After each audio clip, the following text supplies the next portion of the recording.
जय हिंद प्यारे बच्चों, कैसे हैं आप सभी। उम्मीद करते हैं कि आप लोग सब अच्छे से होंगे और मन लगाकर पढ़ाई कर रहे होंगे। और कहीं ना कहीं प्यारे बच्चे आप अपने इंग्लिश क्लास का भी इंतजार कर रहे थे। यहाँ मेरे प्यारे बच्चों आपका इंतजार खत्म होता है। हम दीपक शर्मा एक बार तहे दिल से सारे प्यारे बच्चों का बहुत बहुत स्वागत करते हैं आपके अपने प्यारे से प्लेटफॉर्म पे, टारगेट बोर्ड पे। तो प्यारे बच्चे, जैसा कि आप सभी जानते हैं कि आज का जो क्लास होने वाला है बच्चे, आज की क्लास में हम लोग पनोरमा पार्ट 2 का पोएट्री सेक्शन से एक चैप्टर जिसका नाम था गॉड मेड द कंट्री, और इस चैप्टर का बच्चे हमने फुल एक्सप्लेनेशन आपको कल के लेक्चर में कर दिया था। जितने बच्चे कल की क्लास में जुड़े हुए थे उनको ये चैप्टर पढ़ने में बहुत अच्छा लगा होगा, और हमें लगता है कि आपने उस चैप्टर को दोबारा रिवीजन भी किया होगा, क्योंकि बच्चे एग्जाम में ज्यादा क्वेश्चंस हमको बुक से बनाना है, ग्रामर से क्वेश्चन हमको कम बनाने हैं। तो इससे फायदा क्या होता है ना कि बुक वाला जो क्वेश्चन होता है वो फिक्स्ड होता है, उसमें दिमाग नहीं लगाना पड़ता है। हमने चैप्टर को रीड किया, पोएम को पढ़ लिया है ना, एक्सप्लेनेशन समझ गए कि चैप्टर में क्या हुआ, ऑब्जेक्टिव क्वेश्चंस को याद किया। तो समझिए कि अगर आपने हर चैप्टर का खाली ऑब्जेक्टिव यार बढ़िया से याद कर लिया तो एग्जाम में आपके मार्कशीट पर ना समझिए कि 80+ ही मार्क्स आपको मिलेगा। और ये होना भी चाहिए कि 10th क्लास में बच्चों के मार्कशीट पर इंग्लिश का जो मार्क्स है, स्पेशली इंग्लिश का मार्क्स 80+ दिखना चाहिए। ओके, इससे पता है आपको फ्यूचर में बहुत अच्छा हेल्प मिल जाएगा अगर आपके मार्क्स अच्छे आते हैं इंग्लिश में भी। तो ठीक है, तो जो बच्चे इसको लगता है कि बिना कंपलसरी समझ के पढ़ते हैं कि नहीं भैया ये तो कंपलसरी है नहीं, तो अभी से हम क्यों पढ़ें, है ना, लगभग बच्चों के मन में रहता है ही रखा हुआ। लेकिन हम कहते हैं कि नहीं, आप अभी से अंग्रेजी को भी पढ़ो, भले ही थोड़ा ही पढ़ो, लेकिन कम से कम आप हर चैप्टर के एक्सप्लेनेशन को समझो और उसके ऑब्जेक्टिव क्वेश्चन को कम से कम याद अच्छे से करो, है ना। अगर आपका ऑब्जेक्टिव भी अच्छा आ जाता है ना एग्जाम में तो आपके बहुत अच्छे मार्क्स आएंगे एग्जाम में। ठीक है बच्चे, चलिए तो हम बच्चे इस चैप्टर का जो, हाँ कल तो हमने इस चैप्टर का एक्सप्लेनेशन आपको बता दिया था, समझा दिया था। ओके, और इस चैप्टर से हमने आपको 4 शॉर्ट आंसर करा दिया था, और आज बारी है इस चैप्टर से लिए गए लॉन्ग आंसर टाइप क्वेश्चंस की। ठीक है, चलिए यहां देखिए बच्चे, लॉन्ग क्वेश्चन आंसर में क्या दिया गया, कहता है कि why does the poet believe that God made the country. देखिए जब क्वेश्चन पूछता है शॉर्ट तरीके से तो उसको शॉर्ट तरीके से हम लोग आंसर देने की कोशिश करते हैं, लेकिन जब उसी क्वेश्चन को अगर लॉन्ग तरीके से पूछा जाता है ना, थोड़ा एक्सप्लेन करके मांगता है, तो हमें उसको एक्सप्लेनेशन भी, उसका जो आंसर है वो भी एक्सप्लेन में करके बताना पड़ता है ना, तो थोड़ा सा लॉन्ग होता है वो। तो शॉर्ट से थोड़ा सा ऊपर होता है लॉन्ग। तो जिन बच्चों को शॉर्ट क्वेश्चन आंसर की प्रैक्टिस अच्छी होती है तभी वो लॉन्ग का भी प्रैक्टिस कर सकते हैं। ठीक है, चलिए तो बच्चे यहां ध्यान से देखिएगा। तो क्वेश्चन पहले हम लोग समझते हैं क्वेश्चन में कहना क्या चाहता है। Why does the poet believe, मतलब जो कवि हैं इस चैप्टर, इस पोएम के, कौन से पोएम के, तो गॉड मेड द कंट्री जो आपकी कविता है उसके जो कवि हैं कौन है, तो विलियम कॉपर हैं। कहते हैं कि वो ऐसा क्यों मानते हैं, Why does the poet believe, poet का ऐसा मानना क्यों है कि गॉड मेड द कंट्री, कि ईश्वर ने, है ना, गांव बनाए हैं, शहर नहीं। तो इसका आंसर देखिए कितना बढ़िया तरीके से लिखा गया है कि एज वी नो, जैसा कि हम सभी जानते हैं, जैसा कि हम सभी जानते हैं, where there is God there is peace. कहने का मतलब जैसा कि हम सभी जानते हैं कि जहां पर ईश्वर रहते हैं, है ना, देयर इज पीस, मतलब जहां शांति होती है वहीं ईश्वर का निवास होता है। जिस घर में हमेशा झगड़ा झंझट होता रहता है ना, उस घर में ईश्वर निवास नहीं करते हैं। तो अपने गॉड वहीं पर रहते हैं जहां पर शांति होती है। तो शांति आपको क्या लगता है, शहर में रहता है ज्यादा कि गांव में रहता है ज्यादा? ऑफ कोर्स आंसर आएगा कि भैया गांव में ज्यादा शांति होती है। तो इसे देखिए क्या लिखा हुआ है कि जैसा हम सभी जानते हैं, as we all know that where there is God there is peace, जहां ईश्वर रहेंगे वहां शांति रहेगी, है ना। तो इट इज बिकॉज, और यही कारण है कि the country side is full of natural, क्या बोलते हैं कि जो देहात साइड के क्षेत्र होते हैं, गांव में, कंट्री मतलब गांव, कंट्री साइड मतलब देहात, तो जो देहात साइड के जो क्षेत्र होते हैं ना वो एकदम भरे पड़े होते हैं किसी से, नेचुरल ब्यूटी से, मतलब प्राकृतिक सुंदरता से। जो गांव साइड के होते हैं ना एकदम भरे होते हैं, मतलब गांव में, देहात साइड में जाइएगा खाली पेड़ पौधे, खेत खलिहान, है ना, पहाड़, झरना, यही सब देखने को मिलता है। तो कितना शांति होता है, पक्षी की एकदम कूकू आवाज भी सुनाई पड़ती है, झरने का कलकल छलछल बहना भी अच्छे से सुना जा सकता है। तो इतनी शांति होती है। ठीक है, तो वो एकदम प्राकृतिक सुंदरता से भरी पड़ी होती है। ट्रीज, पेड़ एंड बर्ड्स, पेड़ दिखते हैं, चिड़ियां दिखती है, सब दिखते हैं, जो कि टाउन में ना के बराबर देखने को मिलता है। Okay, life in the country side is simple, और क्यों, जो कि ईश्वर हमेशा सिंपलिसिटी में बिलीव करते हैं। जो हमारे ईश्वर होते हैं उनको हमेशा शांति चाहिए होता है, समझ गए ना। और कैसा होना चाहिए, एकदम सादगी से भरे होते हैं। ईश्वर हमेशा सबको सिखाते हैं कि आपका जीवन सादा होना चाहिए, विचार आपके उच्च होने चाहिए। तो यहां देखिए कहते हैं कि हमारा जो जीवन है ना, ठीक है, इन द कंट्री साइड, देहात क्षेत्र में बड़ा ही सादा सुदा होता है, एकदम सादा होता है, एंड पीसफुल, और शांतिमय होता है। एकदम क्या होता है, एकदम शांतिमय होता है, शांति से भरा होता है। सो इसीलिए पोएट को लगता है ऐसा कि गॉड ने ही गांव बनाए हैं, क्योंकि गांव में शांति होती है ना। तो उन्होंने लोगों को किस लिए गांव दिया, ताकि सारे लोग गांव में शांति के साथ रह सके। ओके, ठीक है। इंग्लिश बच्चे पढ़ना तो भाई बहुत ज्यादा जरूरी है, बहुत ज्यादा जरूरी है। अभी अगर है ना, अभी भी अगर गवर्नमेंट अगर ये कह देना कि भैया 2026 के एग्जाम में है ना, जितने बच्चे भी 10th क्लास में हैं जो पढ़ाई कर रहे हैं उन सब का अंग्रेजी कंपलसरी हो गया है, मतलब 600 नंबर का हो गया है। अभी तो 500 नंबर का होता है, लेकिन कह दे कि नहीं भैया 600 का अब होगा अगले साल से, तो देखिएगा सब लोग अंग्रेजी को भी कंपलसरी समझ के सब लोग डेली क्लास करना शुरू कर देंगे। लेकिन अभी क्या है, अभी कहता है भैया कि हिंदी है, संस्कृत है, चाहे उर्दू है, साइंस हो गया, एसएसटी हो गया, है ना, बस इतना पढ़ना है। और 100 नंबर का जो अंग्रेजी होता है उसमें खाली पास करना जरूरी होता है। तो बच्चे भी इसको लाइटली में ले लेते हैं, हल्के में ले लेते हैं, लेकिन हम कहते हैं कि आप हल्के में इसको मत लीजिए। आपके मार्कशीट पर कम से कम इतना ही पढ़ लीजिए, कम से कम इतना पढ़ लीजिए कि 80+ नंबर आपके मार्कशीट पे आ जाए। ठीक है, बिल्कुल बच्चे नोट्स मिलेगा, उसी की तैयारी में हम बोल दिए हैं नोट्स भेजने के लिए।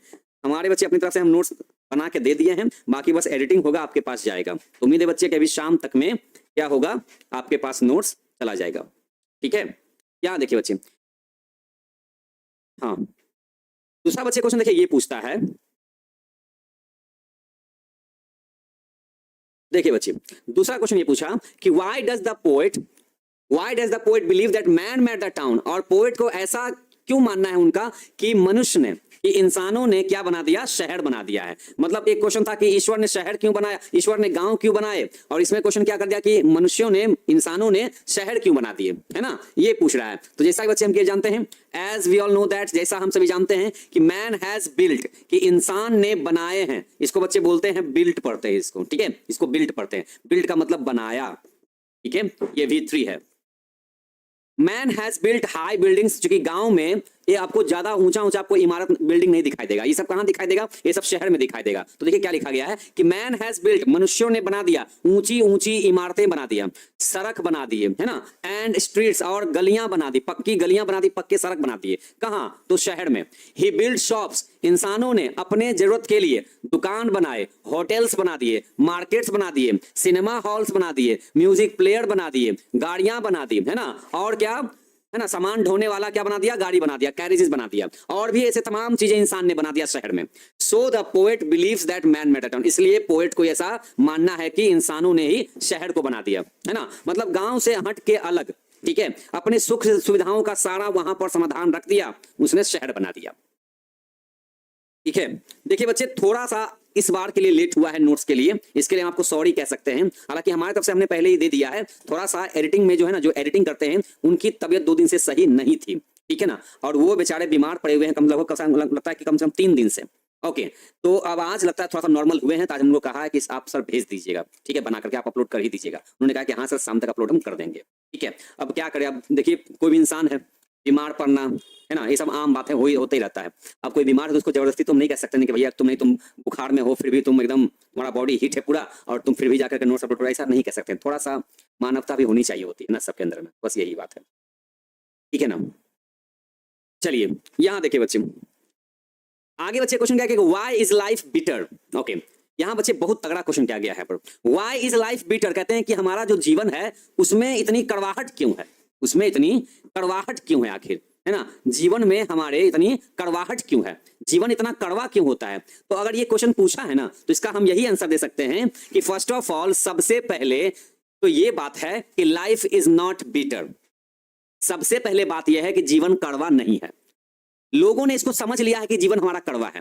अरे भैया इतना खूबसूरत जीवन है, हाँ, आस पास है ना लोग हैं, आपके समाज आपका अच्छा है, आपको पढ़ने का चांस मिला है, टॉपर बनने का मौका मिला है ना, आपके पास भैया ऑटो है, बाइक है, कार है, एरोप्लेन है, ट्रेन चलती है, हाँ, इतना कुछ है, 4 मौसम आपके पास में है। अब क्या चाहिए जीवन में भाई, अब किस बात की कड़वाहट है जीवन में, हाँ। तो ये जो क्वेश्चन किया गया कि जीवन में कड़वाहट क्यों है, तो हम तो इसका यही आंसर देंगे कि सबसे पहले जीवन में कड़वाहट नहीं है, जीवन उतना भी कड़वा चीज नहीं है। Okay, actually life is bitter, दरअसल होता क्या है ना कि जीवन तभी कड़वा होता है, जीवन में कड़वाहट तभी आती है, ओनली फॉर दोज, सिर्फ जीवन, पता है जीवन कड़वा है लेकिन सिर्फ उन लोगों के लिए, जो सादा जीवन जीना नहीं चाहते हैं, जो एक सादा जीवन जीना नहीं चाहते हैं। जो बंदे हमेशा सोचे भैया कि हम यहां से अगर हमको 1 घंटा भी अगर आगे जाना हो ना, तो हमारे लिए तुरंत एरोप्लेन ऐसे उतरे, हम बैठे ऐसे फुर्र से करके उड़ जाए। जिनको लगता है कि हमको हमेशा एनी टाइम हमारे पास खाली ऐसो आराम की जिंदगी हो, जीवन में कोई कष्ट नहीं आए, तो उनके लिए जीवन करवाहट लगता है कब? जब उनको वो चीज टाइम पर नहीं मिल पाता है। हम एक आम जीवन जीते हैं हम लोग, हमको क्या मतलब है? हमारे लिए एरोप्लेन आए, चाहे ट्रेन आए, चाहे ऑटो आए, चाहे नहीं आए, घर में गाड़ी है तो है कि नहीं मतलब नहीं है, पैदल भी निकल सकते हैं, धूप में भी चल के जा सकते हैं, है ना? तो हमारे जीवन में करवाहट किस बात की है? क्योंकि हम संतुष्ट हैं तो हमको कोई करवाहट नहीं है। लेकिन जो बंदे संतुष्ट ही नहीं अपने आप में हैं तो खुश नहीं है, और जो खुश नहीं है तो भाई कड़वा तो लगेगा ही उनको, जो उनको कड़वा तो लगेगा ही लगेगा। जैसे कि करेला कैसे हो गया? करेला खाने में कड़वाहट है, लेकिन इसके फायदे कितने बताइए जैसा, कितने सारे फायदे होते हैं, अपने ब्लड को भाई अच्छा करके रखता है बॉडी में। तो खाली कहने में बोल दिया कि कड़वाहट है, उसी को अगर सही तरीके से बनाया जाए, है ना, खट्टा उट्टा डाल के कितना मस्त सब्जी बनता है। लेकिन लोग ऐसे ही करेला खाली बदनाम है भैया कि हम कड़वा लगते हैं। अरे बनाने का तरीका भी तो आना चाहिए ना आखिर, है ना? वही बात बच्चे जिंदगी भी है, ईश्वर ने आपको जिंदगी दे दिया भाई, दो हाथ दे दिया, दो पैर दे दिए, अभी भी कहते हैं कि जीवन में कड़वाहट है, बताइए। हाँ, तो ये उनके लिए कड़वाहट है। दरअसल लाइफ इज बिटर, जीवन में कड़वाहट उनके लिए है, ओनली फॉर दो, सिर्फ उनके लिए जो सादा जीवन जीना ही नहीं चाहते हैं, जो मेहनती नहीं है, जो इंडस्ट्रियस नहीं है, जो मेहनती नहीं है, एंड नेचुरल लाइफ, और जो प्राकृतिक जीवन जीना नहीं चाहते हैं। समझ गए ना? तो जो लाइफ में मेहनत नहीं करना चाहते हैं, सादा जीवन नहीं जीना चाहते हैं, प्रकृति के साथ जुड़ कर नहीं रहना चाहते हैं, तो जब उनको ये सारी चीजें टाइम पर नहीं मिलती हैं तो उनको लगता है भैया जीवन में बहुत कड़वाहट हो गई है। समझे? People who prefer junk food, जो लोग, पीपल वे लोग जो ज्यादा अच्छा मानते हैं किसको? जंक फूड को। अब जंक फूड में क्या क्या आ गया? जैसे कि चाउमीन हो गया, जैसे कि बर्गर हो गया, जैसे कि पिज्जा हो गया, ये सब चीजें क्या है? इस तरह का जंक फूड के काम आता है। मोमोज, आजकल मोमोज भी चलता है खूब, समझे? मोमोज, तो ये देखिएगा, तो जो लोग ज्यादातर, देखिए कभी कभी खाने में बुराई नहीं है, स्वाद के लिए खा लिए चलो कोई बात नहीं है, लेकिन कुछ लोग ना आजकल के जो होते हैं ना टीनेजर्स, जैसे कि आप लोग के एज वाले, इनको ना मार्केट निकलने का मतलब है पहले चाट चौमिन दबा के आ जाना है। समझ गए ना? तो ये सब चीज दबा के खाने वाला नहीं है, ये सब दबा के खाना चाहिए नहीं है। कभी कभी स्वाद बदलना मुंह का, चलो भैया एक दो को खा लिए, लेकिन आपने आदत डाल लिया इस चीज को, है ना? तो वैसे लोग जो प्रेफर करते हैं जंक फूड को ज्यादा, किससे? होममेड फूड से, मतलब घर पे ना खाना जो बना हुआ है ना उससे कहीं ज्यादा वो लोग जंक फूड को पसंद करते हैं, और मार्केट में वही भरपेटा खा के चले आते हैं, and don't want to take exercise, और इतना खाते हैं उसके बाद भी ना एक्सरसाइज वगैरह नहीं करते हैं, तो जल्द ही क्या होते हैं? जल्द ही बीमार पड़ जाते हैं। इतना ज्यादा जंक फूड खाइएगा बीमार नहीं पड़िएगा, बीमार पड़ना जरूरी है, पड़िएगा ही। तो और अल्टीमेटली क्या होता है अंततः, है ना, अंततः क्या होता है? देयर लाइव्स, उनके जो जीवन है वो वैसे लोगों के जीवन में क्या होगा? हाँ, वैसे लोगों के जीवन बन जाते हैं क्या? कड़वा। कड़वाहट उन्हीं लोगों के जीवन में आता है, समझे ना बच्चे?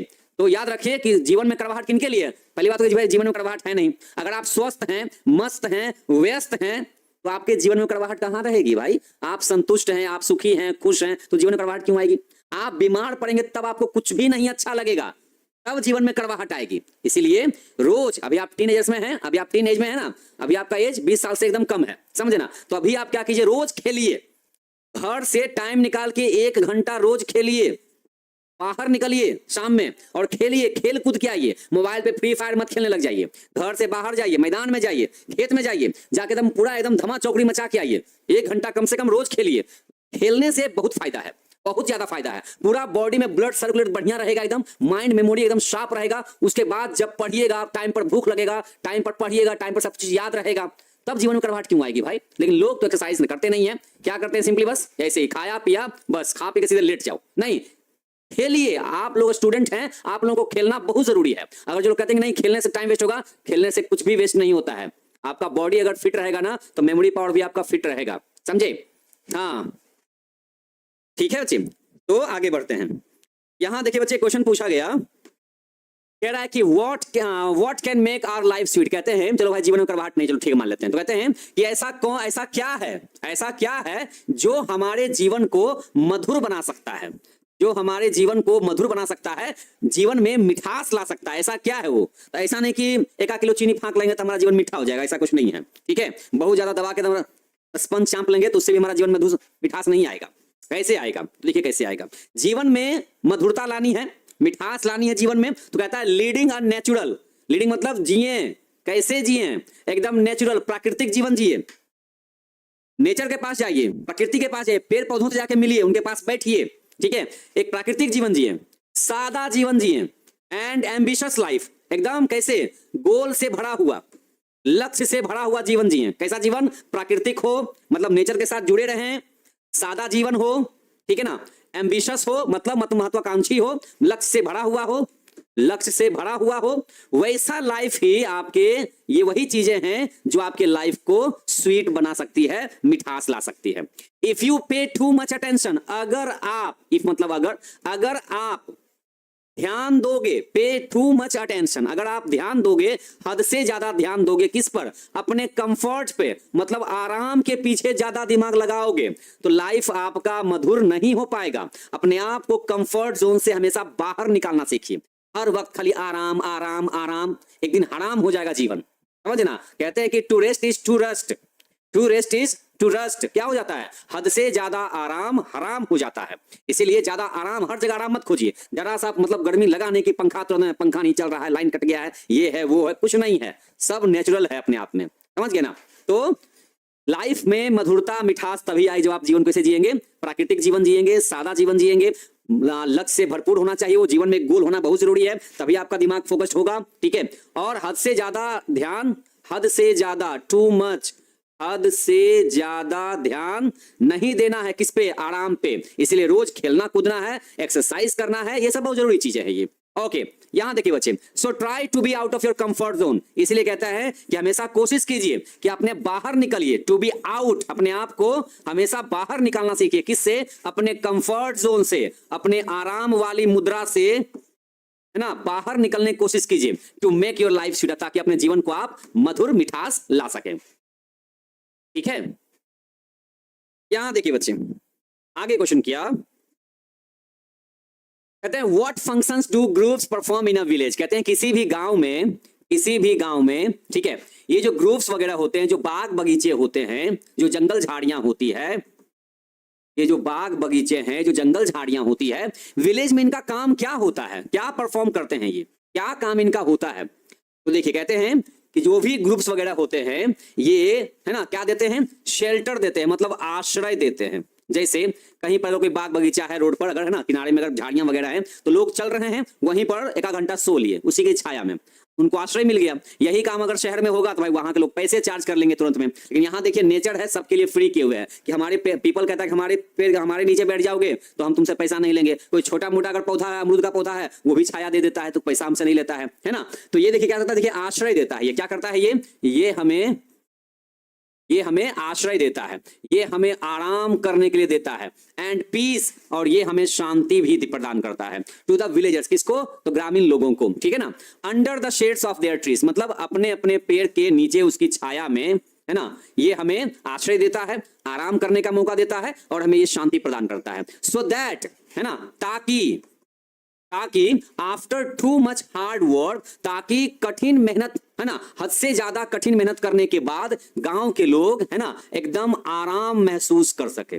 ओके, आराम महसूस करते हैं, एकदम रिलैक्स फील कर सके जब वो बाग बगीचे में जाएं, चाहे वो जंगल झाड़ी में जाकर के जब बैठे तब। ओके, चलिए बच्चे आगे बढ़ते हैं। बिल्कुल बच्चे, लाइव क्लास ही चल रहा है।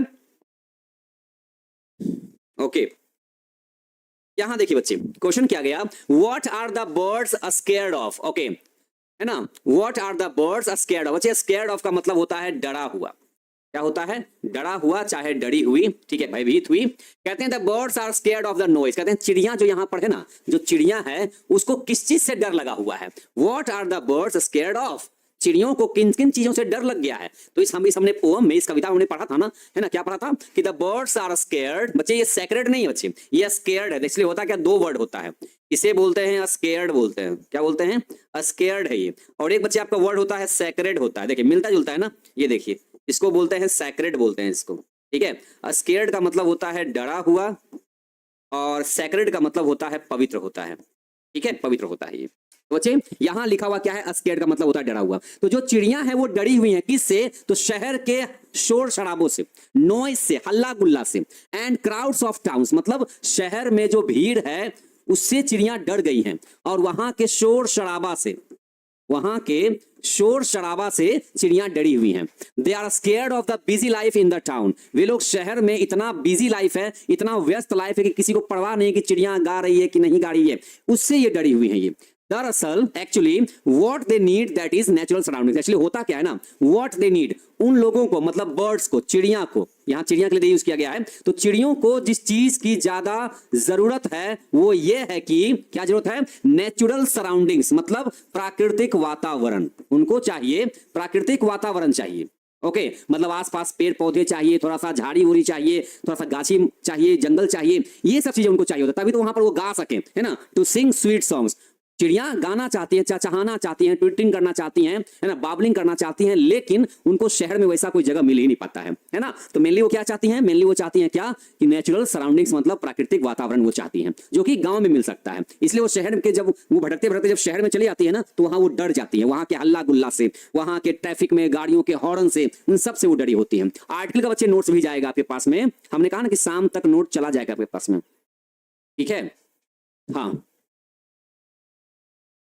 अब बच्चे यहां से आपके सामने आता है मल्टीपल चॉइस क्वेश्चन आपका आता है। अब ये देखना है कि आपने पोएम को कितना अच्छे से समझा था, ठीक है। अब बच्चे आपको हम आपके सामने क्वेश्चन पढ़ के बताएंगे, क्वेश्चन का हिंदी बताएंगे और आपके सामने 4 ऑप्शन रहेगा, आप उनमें से एक आंसर लगाइएगा, ठीक है।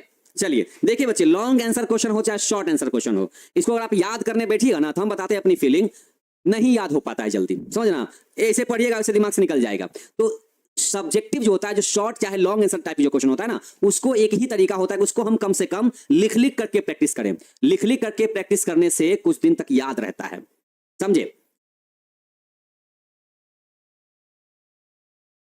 हाँ बच्चे, हमने कहा जैसे कि नोट्स हम बोले थे कि 2 दिन से कहा के सामने चल जाएगा, लेकिन भाई अभी तक तबियत सही नहीं हो पाई थी। लेकिन अभी हमने जब फिर से बात किया उनसे, तो उन्होंने कहा कि सर अभी हम सर नॉर्मल हैं सर, हम कोशिश करेंगे सर कि शाम तक हमारा आपका नोट जो है वो सेंड कर देंगे बच्चों को, ठीक है। तो अब तबियत खराब होने पे हम क्या ही कह सकते हैं बताइए, है ना। हमने कहा बच्चे का अगर आप हर चैप्टर के ऑब्जेक्टिव क्वेश्चन को अगर आप याद कर लेते हैं, तो भैया 80+ नंबर आपका वैसे भी आ जाएगा, समझे ना। और थोड़ा सा अगर आपने और प्रैक्टिस कर लिया सब्जेक्टिव वाले क्वेश्चन पे करना, तो आपका समझिए कि 85 से ऊपर मतलब 90 क्रॉस कर सकता है, समझिए ना बच्चे।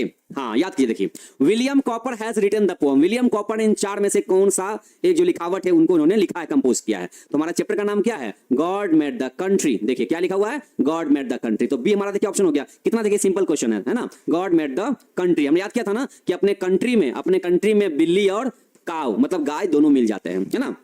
यहां देखिए बच्चे क्वेश्चन है, अकॉर्डिंग टू द पोएम, इस कविता के अनुसार, गॉड मेड द कंट्री कविता के अनुसार, our life could be sweet if we possess. कहते हैं कि हमारा जो जीवन है ना वो मधुर हो सकता है अगर हमारे पास हो, तो हमारे पास ऐसा क्या हो कि हमारा जीवन मधुर हो सकता है ना। A lot of money and wealth, अगर बहुत सारा पैसा और धन अगर हमारे पास आ जाए तो क्या हमारा जीवन मधुर हो सकता है, नहीं भैया। बहुत सारे पैसे वाले तो ऐसे ही इतना अशांति उनके जीवन में है ना कि कुछ कहने लायक नहीं है। पैसा खूब है, गाड़ी बंगला नौकर चाकर सब है, फिर भी माथा पे हाथ धरे बैठे रहते हैं, फिर भी उनको शांति नहीं है। Okay, good health and virtue, good house and car, अच्छा घर अच्छा गाड़ी से हमारा जीवन मधुर हो जाएगा, नहीं। उसके लिए हमारे पास क्या चाहिए, गुड हेल्थ, अच्छा स्वास्थ्य, एंड वर्च्यू मतलब सद्गुण, हमारे विचार अच्छे रहेंगे, हम प्रकृति के साथ जुड़े रहेंगे, हमारा जीवन सादा होगा, हमारे अंदर अच्छे गुण होंगे, हमारा स्वास्थ्य अच्छा रहेगा, तो हमको इससे जीवन में कुछ ज्यादा चाहिए भी नहीं, है ना। इससे ज्यादा हमको जीवन में और कुछ चाहिए भी नहीं, ठीक है। नेक्स्ट बच्चे नंबर बढ़ते हैं 3 में। According to the poem God made the country, where do you find fields and groups. कहते हैं वेयर डू यू फाइंड, कहां पर आपको मिलता है, कहां पर आप पाते हैं क्या, तो खेत खलिहान और झाड़ियां जंगल बाग बगीचे, ये सब आपको कहां मिलता है, विलेजेस में, गांव में कि शहरों में, या दोनों जगह में, बोथ ए एंड बी दोनों जगह में, या नन ऑफ दीज इनमें से कोई नहीं। बताइए बच्चे क्या इसका आंसर होना चाहिए।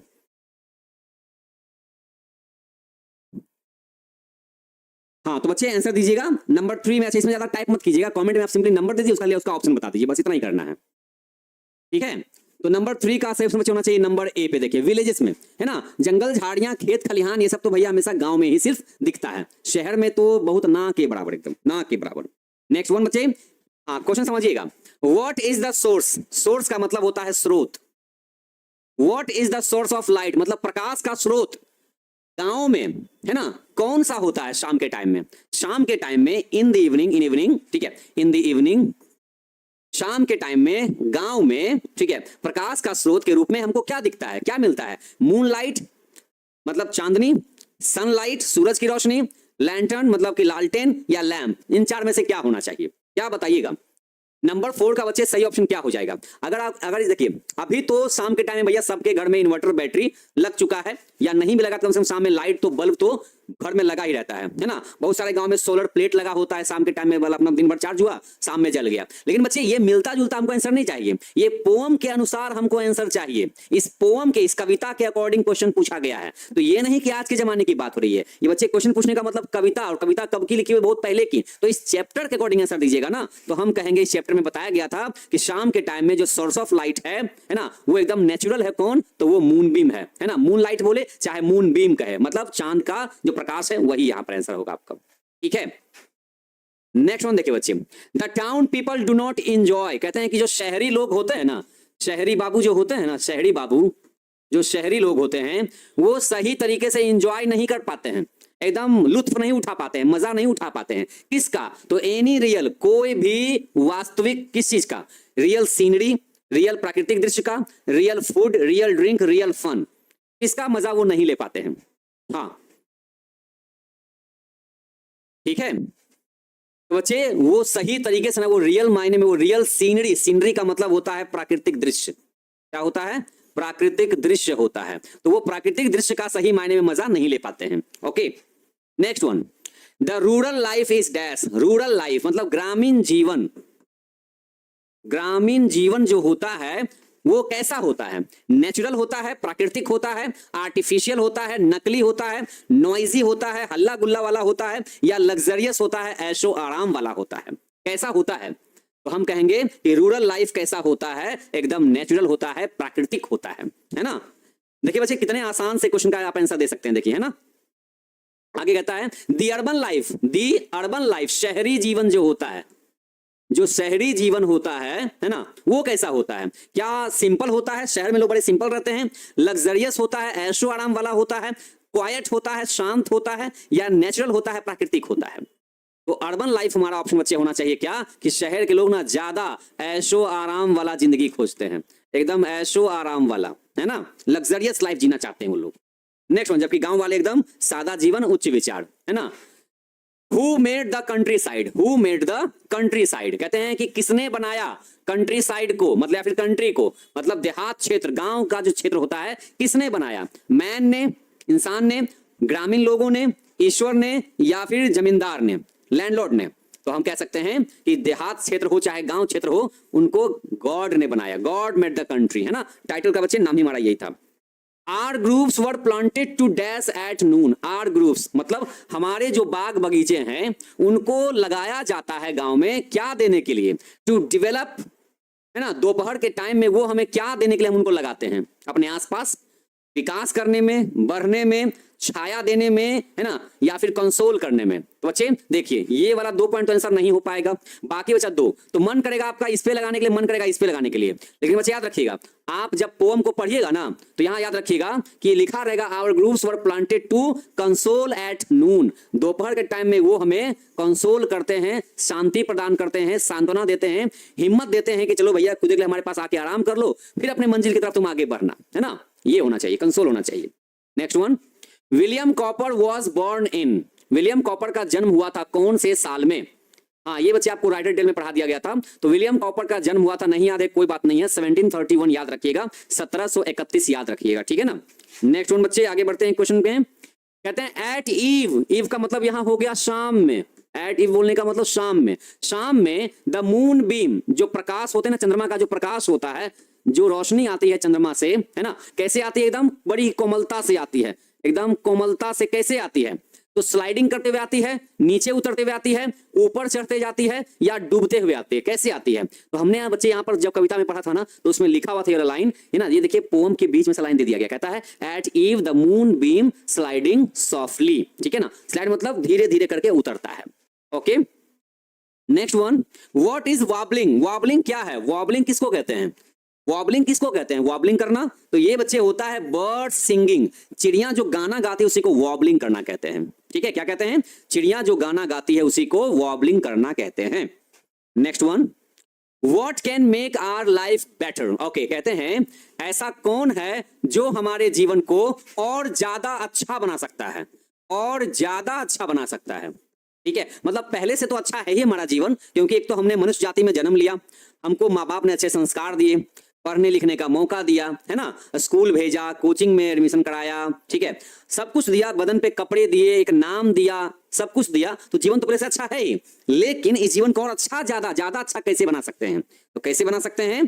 तो एक तो मेहनत करना है, काम करना है, ताकि हमारा स्वास्थ्य अच्छा रहे और हमारे अंदर हमारा जो गुण है ना, जो सद्गुण है, जो वर्च्यू है, वो भी बरकरार रहना चाहिए। ऐसा नहीं कि ढेर टॉपर बन गए खाली पढ़ने में और समाज में हर जगह निकल के सबको गालियां दे रहे हैं, तो वैसा टॉपर कोई काम का नहीं होता है, समझ गए? आप कितने भी टॉपर बन जाइए, पढ़ने में बहुत अच्छा हो जाइए, अगर आपका व्यवहार अच्छा नहीं है ना, अगर आपका बिहेवियर अच्छा नहीं है ना, अगर आपका कैरेक्टर अच्छा नहीं है ना, तो ये सब समझिए कि वेस्ट है, समझिए कि पता है वो मिट्टी का ढेला के बराबर है और कुछ नहीं है वो। इसीलिए कितना भी ऊंचाई पे पहुंच जाइए, अपने कैरेक्टर से कभी छेड़छाड़ नहीं करना है।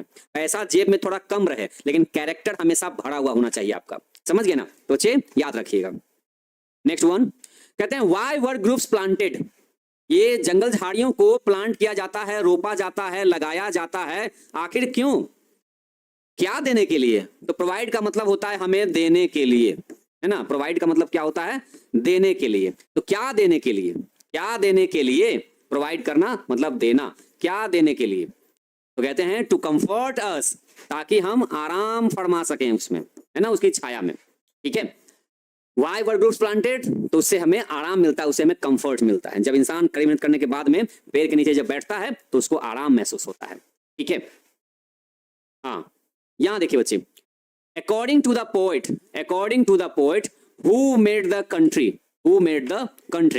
कहते हैं पोएट के अनुसार हु मेड द कंट्री, इसको ऐसे बीच में पढ़िए, इसको पहले पढ़िए। According to the poet who made the country, किसने गांव बनाए हैं? तो गॉड मेड द कंट्री, ईश्वर ने गांव बनाए हैं, तो B is the right option. Next one, the groups provide dash to the wanderer, कहते हैं कि जो ग्रुप्स होते हैं, जो जंगल झाड़ियां होते हैं, है ना, जो पेड़ पौधे होते हैं, वो देते हैं, क्या प्रोवाइड करते हैं, क्या उपलब्ध कराते हैं? किसको? जो वैंडरर होते हैं, जो राहगीर होते हैं, है ना, उनको क्या देते हैं ये? तो राहगीर जब दोपहर में चलते हैं तो उनको क्या देते हैं? उनको छाया देते हैं। क्या देते हैं उनको? राहगीरों को पेड़ का काम क्या है? छाया देना। पोएम कब पढ़ाए थे बच्चे? इस पोएम को हमने कल पढ़ा दिया था, ठीक है, और आज इसका क्वेश्चन आंसर करा रहे हैं। According to the poet people in the towns are dash, कहते हैं इस पोएट के अनुसार, कवि के अनुसार, जो लोग होते हैं शहर में वो कैसे होते हैं? तो होने को तो बिजी भी होते हैं, होने को तो हैप्पी भी होते हैं, होने को तो ऑनेस्ट भी होते हैं, लेकिन शहर में ना लोग थकान नहीं जानते हैं, इसीलिए वो क्या दिखते हैं? वो सुस्त दिखते हैं। कैसे दिखते हैं? वो सुस्त दिखते हैं। तो people in the towns are idle, थोड़े सुस्त होते हैं। सुस्त इसलिए कहा गया है यहाँ पर, ताकि मतलब वो जो कड़ी मेहनत जो होता है ना, जो फिजिकल जो मेहनत होता है, वो लोग कम करते हैं, इस वजह से उनके अंदर में सुस्ती ज्यादा आ जाता है, ठीक है। नेक्स्ट वन बच्चे, Why has the country life better? मतलब कहते हैं कि गांव साइड का जो जीवन है वो कहीं ज्यादा अच्छा है, और ऐसा क्यों है ये क्वेश्चन किया गया। कहते हैं Why has the country life better? Okay, यहां इज होना चाहिए, हैज नहीं। Why is the country life better? तो कहते हैं क्यों हमारे गांव साइड का जो जीवन, हमारा जो ग्रामीण जीवन है, वो ज्यादा अच्छा क्यों है? Free from pollution, for employment, facilities for education, for medical treatment. नहीं भैया, क्योंकि हमारे गांव में ना ज्यादा पॉल्यूशन नहीं होता है, ज्यादा प्रदूषण नहीं होता, इसलिए हमारा गांव का जो जीवन है वो कहीं ज्यादा अच्छा है शहर के जीवन से। शहर के जीवन में बहुत ज्यादा पॉल्यूशन है, प्रदूषण बहुत ज्यादा है, इधर फैक्ट्री उधर फैक्ट्री, इधर से इतने सारे गाड़ियां जा रहे हैं, सबका धुआं, ये सब प्रदूषित कर चुका है शहर को, ओके, वहां के पानी को भी। Next one, William Cowper's poem, कहते हैं विलियम कॉपर साहब की जो कविताएं होती हैं उसमें दिखता है, क्या दिखता है ना, क्या दिखता है? एकदम एक गहरा एक सम्मान दिखता है, एक गहरा सम्मान दिखता है। किसके लिए? फॉर मतलब के लिए, किसके लिए? हैप्पी लाइफ के लिए, है ना, खुशी जीवन के लिए, शहरी जीवन के लिए, ग्रामीण जीवन के लिए, कि साधारण से जीवन के लिए? तो हम कह सकते हैं रूरल लाइफ, ग्रामीण जीवन के लिए, क्योंकि ये भी इंग्लैंड के गांव से बिलोंग करते थे, तो ये गांव के बारे में ही ज्यादा अपनी कविताएं लिखते थे, तो अपनी कविताओं में ये ग्रामीण जीवन को बहुत ज्यादा दिखाते थे। ओके, ठीक है बच्चे। शैडो जो होता है बच्चे ना, शैडो बच्चे, शेड और शैडो दो अलग अलग चीजें हैं। आप शेड को शैडो समझ गए क्या? नहीं, शेड मतलब बच्चे हो गया छाया, और शैडो मतलब होता है परछाई। तो पेड़ की परछाई में आप रहते हैं कि पेड़ की छाया में रहते हैं? तो छाया में रहते हैं, इसलिए शेड का यूज किया गया है। Okay, next one, in the town the Nightingale is, अच्छा शहर में, इन द टाउन मतलब शहर में जो बुलबुल नाम की जो चिड़िया होती है जो गाना गाती है वो शहर में कैसी हो जाती है? द नाइटिंगल इज हैप्पी, खुश रहती है, स्केयर्ड डरी हुई हो जाती है, या म्यूट हो जाती है, गूंगी हो जाती है, या उदास हो जाती है। तो देखा जाए बच्चे ना, तो इस चैप्टर के अकॉर्डिंग जो लाइन लिखा गया था ना कविता में वो इसके बारे में लिखा गया था कि स्पेशली बुलबुल जो चिड़िया है ना वो म्यूट हो जाती है, एकदम चुप हो जाती है, गूंगी हो जाती है। और स्केयर्ड किसके बारे में लिखा गया है? तो सारी चिड़ियों के बारे में लिख दिया गया है। ओके, यहाँ बच्चे स्केयर्ड ऑप्शन आपका गलत हो जाएगा, स्पेशली यहाँ पर नाइटिंगल के बारे में बोला गया है तो इसीलिए यहाँ पर म्यूट लिखा गया है। ओके, पता है ये जो सवाल है ना, ये जो सवाल आप देख रहे हैं सामने क्वेश्चन, ये आपको 12th क्लास में भी आएगा एक बार, यही वाला क्वेश्चन जब आप 12th का एग्जाम दे रहे होंगे ना तो वहां भी एक चैप्टर में इसके बारे में पढ़ना है। ठीक है, आगे देखिए बाबू, health and virtue can be found मतलब अच्छा स्वास्थ्य और सद्गुण ये पाए जा सकते हैं, पाए जा सकते हैं, कैन बी फाउंड पाए जा सकते हैं इन द पीपल ऑफ मतलब लोगों में, कहां के लोगों में, कहां के लोगों में, गांव के लोगों में, मेट्रोपॉलिटन सिटीज में मतलब महानगर में, या शहर में, या बड़े बड़े है ना कॉलोनीज में। तो हम कह सकते हैं कि सब चीजें आपको गांव के लोगों में ही मिल सकता है। ठीक है, आगे कहते हैं God made the country and man made the क्या हाउस चर्च टाउन की सिटी। तो ये तो पूरा एक कविता का लाइन हो गया कि गॉड मेड द कंट्री, ईश्वर ने गांव बनाए, लेकिन लोगों ने क्या बना दिया? लोगों ने उसको टाउन बना दिया। ठीक है, तो God made the country and man made the town. Next one कह रहे हैं कि what is the poet's desire, कहते हैं कि कवि की क्या इच्छा है, कवि की क्या इच्छा है इस पोम में, इस कविता में कवि ने किस इच्छा को दिखाया है, अपनी कौन सी इच्छा को उजागर किया है? उन्होंने ये दिखाया है कि हमको भी एंजॉय करना है लग्जरी लाइफ, ऐशो आराम वाला जीवन, या हमें देहात क्षेत्र के जीवन को एंजॉय करना है, या फिर अच्छा खाना खाना है, या अच्छे कपड़े पहनना है, उनकी क्या इच्छा है? तो पोएट की इच्छा है कि हम है ना गांव के ही साइड में अपना जीवन को एंजॉय करें, है ना। तो B is the right option. Next one, according to William Cowper, इस कवि के अनुसार विलेजेस गांव में होता है, गांव के लोगों में होता है, पॉसेस मतलब होता है। ठीक है, क्या होता है? द गिफ्ट ऑफ, एक उपहार के रूप में उनके पास अच्छा हेल्थ रहता है, अच्छा स्वास्थ्य रहता है, और ऐसा क्या होता है कि जो शहर में लोगों के पास कभी नहीं हो पाता है? तो हम कह सकते हैं वर्च्यू, परफेक्शन, सेरेनिटी या मटेरियलिज्म। तो हम कह सकते हैं कि वर्च्यू। तो हेल्थ एंड वर्च्यू ये आपको गांव के लोगों में मिल सकता है। तो A is the right option. 25th, the splendour of your lamps but they eclipse, मतलब यहां से लेकर के यहां तक एक लाइन लिखा गया और पूछा गया सवाल, है ना, कि from which chapter has this line taken from, है ना, कौन से चैप्टर से ये लाइन, इज फ्रॉम बोलने का मतलब ली गई है, ये जो लाइन है, जो पंक्ति है, कौन से चैप्टर से ली गई है? क्वेश्चन पूछ रहा है कौन से चैप्टर से। तो अभी तो हमने पहला चैप्टर स्टार्ट किया है, गॉड मेड द कंट्री, इसी चैप्टर से ये लाइन लिया गया है। Okay, next one, according to the poet of God made the country who made the town, इस कविता के अनुसार अगर देखा जाए तो पूछा किसने शहर को बना दिया, किसने शहर बनाया? तो गॉड ने तो गांव बना दिया, लेकिन मैन ने क्या बोला? God made the country and man made the town. तो D is the right option. Next one, William Cowper's works, यहां बच्चे वर्क्स का मतलब काम नहीं है, यहां वर्क्स का मतलब इनके द्वारा लिखी गई रचनाएं, रचनाएं मतलब कविताएं। तो विलियम कॉपर्स की जो रचनाएं हैं ये देती हैं, गिव, क्या देती हैं? सम डीप रेस्पेक्ट, है ना, एकदम बहुत ही गहरा एक सम्मान देती है, किसके जीवन के लिए? तो हम कह सकते हैं अर्बन लाइफ, रूरल लाइफ या सिटी लाइफ। हम कहेंगे रूरल लाइफ। क्या बोलेंगे? रूरल, मतलब ग्रामीण जीवन को इन्होंने बहुत ज्यादा रेस्पेक्ट दिया है, सम्मान दिया है अपनी कविताओं में, अपनी रचनाओं में। आगे बच्चे क्वेश्चन क्या गया? That can alone make sweet the bitter, है ना, क्या हो जाएगा ये? मतलब हमारे गांव के लोगों में, है ना, हेल्थ होता है उनके पास और वर्च्यू होता है। तो ये दोनों चीजें ऐसी हैं जो किसी के जीवन को भी क्या कर सकता है ना, शहर के कड़वे घूंट को, है ना, ये स्वीट बना सकती है। तो बच्चे ड्राउट का मतलब यहां पर घूंट बोला गया है और इसकी चर्चा कल के क्लास में ऑलरेडी हो चुकी है। यहां क्वेश्चन क्या गया कि who borne about in chariots and sedans know dash, मतलब जिनका जन्म ऐसी जगह हुआ जहां आसपास खाली घोड़े गाड़ियां, उनके अपने खुद के 4-4 5-5 गाड़ियां हैं, तो वो नहीं जानते हैं। तो वो क्या नहीं जानते हैं? वो काम नहीं जानते हैं, वो हंसी नहीं जानते हैं, वो थकान नहीं जानते हैं, कि वो उदासी नहीं जानते हैं। तो हम कहेंगे दे नो नो फटीग, है ना, they no no fatigue. Fatigue का मतलब होता है थकावट। अब जिनके घर में 4-4 5-5 गाड़ी पहले से है, क्या लगता है वो 2 मिनट का भी अगर बाजार रहेगा ना जाना तो गाड़ी से जाएंगे, तो थकान क्या जानेंगे कि भैया पैदल चलने में क्या थकावट होती है ना। हाँ बच्चे, इंग्लिश फ्यूचर में आपको बहुत काम देगा, बहुत ज्यादा काम देगा। ऐसा ही हमारा भी था, सेम कंडीशन कि हम भी 10th में अंग्रेजी पढ़े नहीं, क्योंकि आता नहीं था, कोई जल्दी बताना भी नहीं चाहता था। 11th में गए तो 11th को समझते हैं सब फर्स्ट ईयर रेस्ट ईयर, हमने भी वही गलती किया, नहीं पढ़ा अंग्रेजी। 12th में जब गए तो उस टाइम हम लोग के टाइम में 150 नंबर का अंग्रेजी चलता था। हमारे टाइम में अभी तो 100 नंबर का अंग्रेजी चलता है ना 12th में। जब हम 12th में थे तो हमारे टाइम में 150 नंबर का या तो अंग्रेजी लीजिए, या फिर 50 नंबर का हिंदी लीजिए, या फिर 50 नंबर का इंग्लिश लीजिए, चाहे 150 नंबर का हिंदी लीजिए, ऐसे था वो। हमने डर के मारे 50 नंबर का अंग्रेजी लिया था, डर के मारे कि भैया हमारा अंग्रेजी अच्छा नहीं है, मतलब आर्टिकल क्या होता है, ट्रांसलेशन क्या होता है, एक्टिव पैसिव, ये सब तो बहुत दूर का चीज हो गया, सही से रीडिंग डालने भी नहीं आता था। तो हमने 12th के बाद अंग्रेजी सीखना शुरू कर दिया था कि लगता है ये सीखना ही पड़ेगा। जहां जाते उधर से अंग्रेजी में बात करता, कुछ समझ में नहीं आता था, क्या करें। 2-4 आदमी पूछ देता था, कहता था 12th पास हो जी, 12th इंटर में हो, बोले हाँ इंटर पास कर गए, तो जब बताओ तो इसका अंग्रेजी क्या होगा। मतलब सिंपल सा ट्रांसलेशन भी नहीं बना पाते थे हम, क्योंकि कभी ध्यान नहीं दिया, कभी किसी ने सही से सिखाया भी नहीं हमको, कोई शुरू से बेसिक से बताता नहीं था। जिसके पास जाओ पढ़ने तो कहता था कि टेंस चल रहा है तो यही सीखना पड़ेगा, ये चल रहा है यही सीखना पड़ेगा।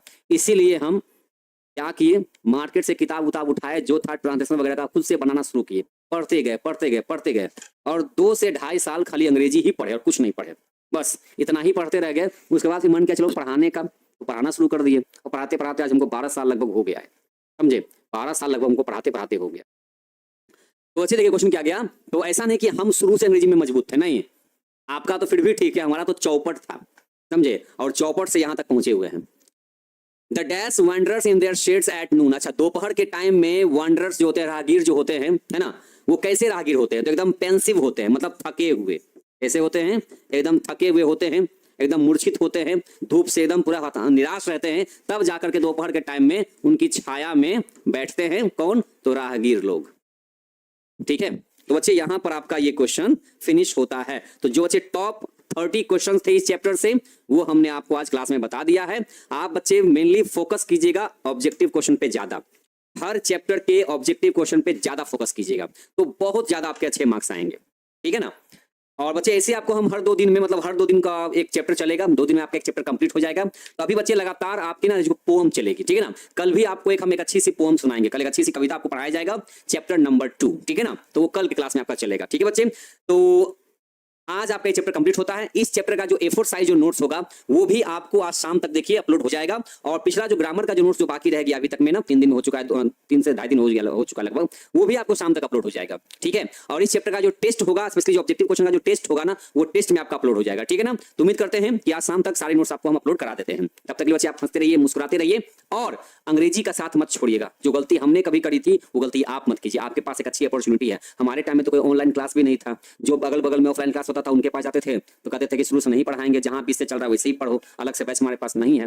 बहुत मुश्किल हुई, बहुत मुश्किल हुई। फिर हमने लास्ट में कोई कोचिंग गए नहीं, फिर आराम से घर में पढ़ते रहे बैठ के। आपसे हम कह रहे हैं आपके पास अपॉर्चुनिटी है, आपके पास भी ऑनलाइन इतने सारे टीचर से पढ़ाने के लिए, है ना।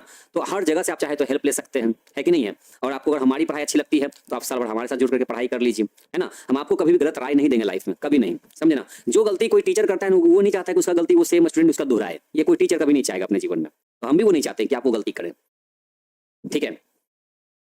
हाँ, तो बच्चे आप आराम से पढ़िए, और एग्जाम में हम चाहते हैं कि आपके मार्कशीट पर 80 नंबर से प्लस दिखना चाहिए। तो लगना चाहिए, देखिए होता क्या ना कि अभी देखिए कंपलसरी नहीं रखा गया इसको, तो मान लीजिए इसको हल्के में लीजिएगा तो मान लीजिए 60-65 नंबर आ गया, तो उससे क्या हो जाएगा।